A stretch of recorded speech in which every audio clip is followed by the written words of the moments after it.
We're discussing this week the angelic world, and we spent 2 days on talking about the holy angels, the elect angels of God that serve Him day and night, and are also ministering spirits for us. They do a lot of things we didn't get into, but we know that they serve the elect, and they serve God, and they are worshipers of Him, and many, many other things.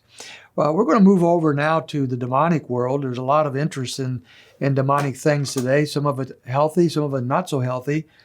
Satan is giving credit for a lot of things I don't think he does, but then sometimes he's minimized, and we considered as if he doesn't exist at all. Those are the two dangers, as some of our apologists have warned, that we dismiss the devil altogether, as if he doesn't exist and has no power, or go on the other hand and blame everything on the devil and think that he is behind every bad thing in all the universe, including in our lives.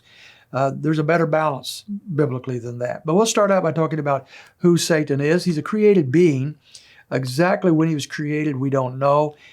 Two passages in the Old Testament that inform us of perhaps his creation and his magnificence and who he was are Isaiah chapter 14 and Ezekiel chapter 28.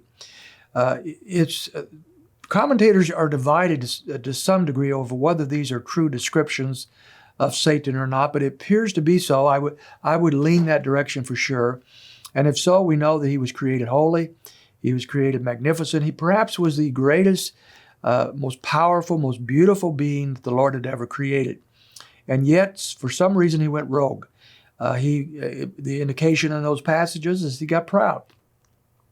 And he believed that he could actually rival God himself. And so he does that, and of course he's overthrown and cast out of heaven and becomes what we call Satan or the devil. Not that he changed in a sense that he's still this spirit being, but that his whole emphasis, his whole purpose in existence is no longer to serve God, is to serve himself. As a matter of fact, we get many indications, especially in Matthew chapter 4 that we'll look at right now, that his great desire is to be worshiped.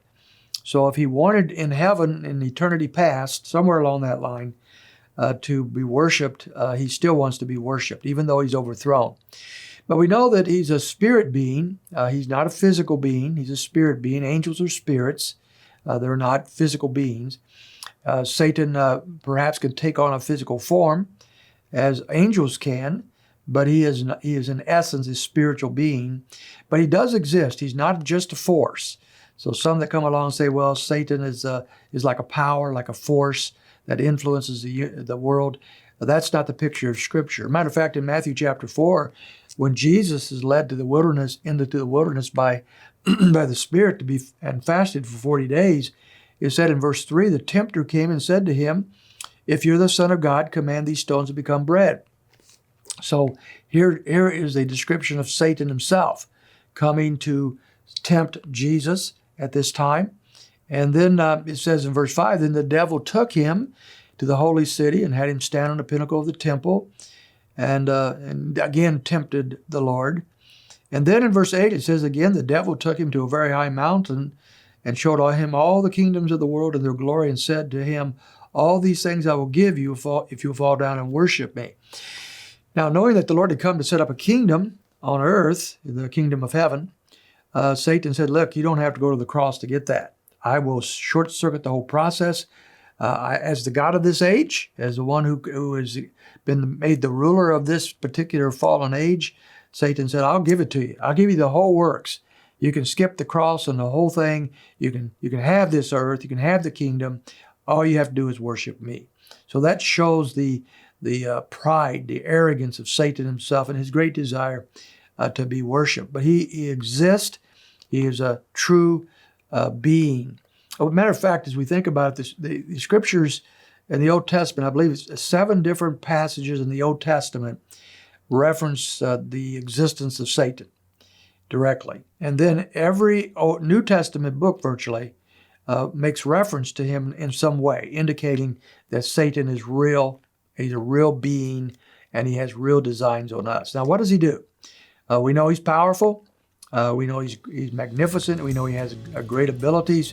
But what specifically does he do, and what should we know about the devil for us to be able to guard against him as we should. Well, let's take a look at that tomorrow, and we'll see what he's about and how we can guard against him.